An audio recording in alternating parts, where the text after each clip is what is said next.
Hello guys, what's up, this is फैंज। कैसे हो आप? होप कि बढ़िया होंगे और लाइफ में बाइकिंग चल रही होगी। लास्ट व्लॉग में मैंने प्रॉमिस करा था कि जो अपने ड्यूक 250 के जो कॉमन पार्ट्स हैं उनके जो प्राइस हैं वो अपना आपको मेंशन करूंगा नेक्स्ट व्लॉग में। सो हियर वी आर, पूरी एक लिस्ट है। अपने ड्यूक के पास चलते हैं और बाइक को साथ में खड़े करके सारे पार्ट्स के प्राइस मैं आपको डिस्क्राइब करूंगा। बाइक के पास पहुंचने से पहले you know the drill, do subscribe my channel, press the bell icon and follow me on Instagram, that is hard सैंज। Yeah.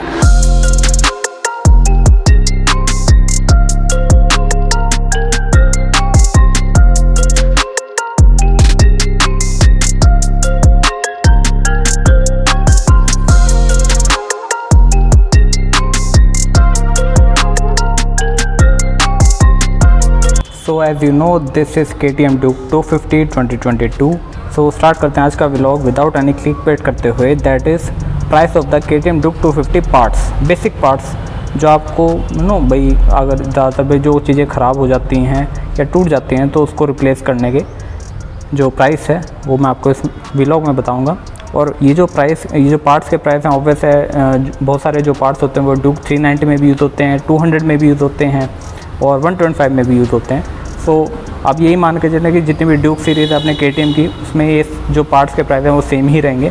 सो स्टार्ट करते हैं। बाइक की हम बिगनिंग में खड़े हैं तो बिगनिंग से स्टार्ट करते हैं। और जो सबसे ज़्यादा चमचमाती जो इसकी चीज़ है दैट इज़ हेडलाइट। इस हेडलाइट की कॉस्ट है अराउंड 13,500 रुपीज़। ये जो मैं वैल्यू बताऊँगा ये अप्रॉक्स वैल्यू बताऊँगा, GST लग के, तो आप मान के चलें कि अप्रॉक्स वैल्यू है, राउंड फिगर नहीं है बिल्कुल।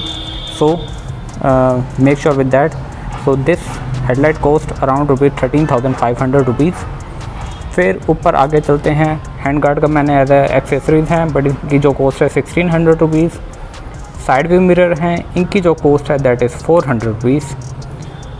फिर आगे पीछे जैसे जाते हैं लेग गार्ड आ जाता है। लेग गार्ड का जो प्राइस है दैट इज़ 2500 रुपीज़, 24 to 2500 आप मान के चलें। और लेग गार्ड की बात आई हुई है तो ये जो इसका साड़ी गार्ड है इसका जो पूरा ये जो कॉस्ट है इसका है 600 रुपीज़।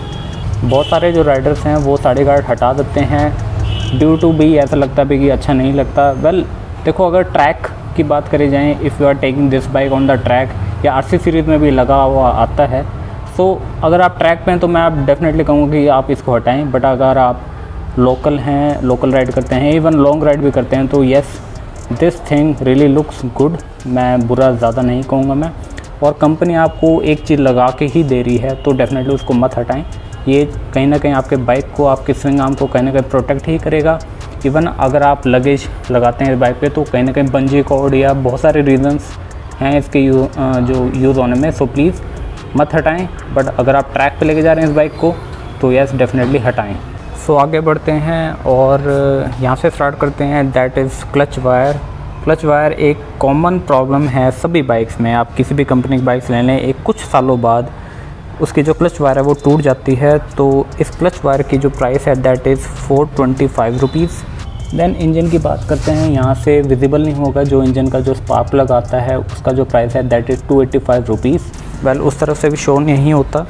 सो वैसे स्पार्क प्लग का इतना कोई इशू नहीं है, बट वही कुछ टाइम बाद जब इंजन काफ़ी पुराना हो जाता है तो you can go for the spark plug, but इतना नीड नहीं है। मैं नहीं कहता बहुत ही अच्छा स्पार्क प्लग होगा जो ड्यूक में यूज़ होता होगा, बट एक बेसिक पार्ट्स में हम मानते ही हैं उसको।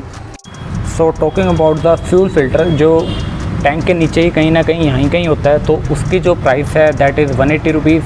फ्यूल फ़िल्टर की ऑब्वियस है कोई ज़्यादा ज़रूरत नहीं होती है, एक लॉन्ग टर्म बेसिस पे ही वो चेंज होता है।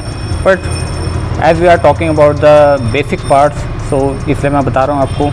उसके बाद फिर आता है ऑयल फ़िल्टर जो हर सर्विस में चेंज होता है। यहाँ से अपना इसी पार्ट में अगर आपने कभी सर्विस होते हुए देखा होगा आपने, तो ऑयल फ़िल्टर यहाँ चेंज होता है। तो इसकी जो ये लिखा भी हुआ ऑयल फ़िल्टर, सो इसका जो कॉस्ट है दैट इज़ 220 रुपीज़ अप्रॉक्स। फिर उसके बाद आता है इंजन ऑयल। मोट्यूल का इसमें इंजन ऑयल यूज़ होता है, बहुत ही अच्छा इंजन ऑयल मैं कहूँगा मोट्यूल है। I love मोट्यूल।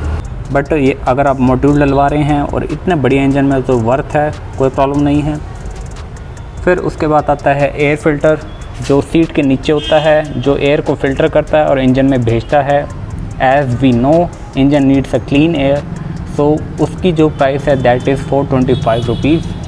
फिर आ जाते हैं क्लच क्लच प्लेट्स भी अगर जो बिगनर्स राइडर्स होते हैं they don't know how to use clutch, या फिर जो स्टंट्स करते हैं बाइक्स पे, जो कि मैं प्रेफर नहीं करता ऐसे बाइक पे स्टंट्स करना, but still clutch wires change हो ही जाते हैं किसी ना किसी टाइम में। अगर आप अच्छे से चलाते हैं तो लाइफ टाइम चलेंगे, और अगर आप क्लच को मिसयूज़ करते हैं तो ज़रूरत पड़ सकती है आपको बदलवाने की। और जो क्लच प्लेट्स का जो प्राइस है दैट इज़ अराउंड 3500 रुपीज़। और फिर उसके बाद आता है चेन सेट, और उसके बाद जो एक टर्म में वही है रफ़ रैश ड्राइविंग की बात आ जाती है, तो दैट इज़ चेन सेट।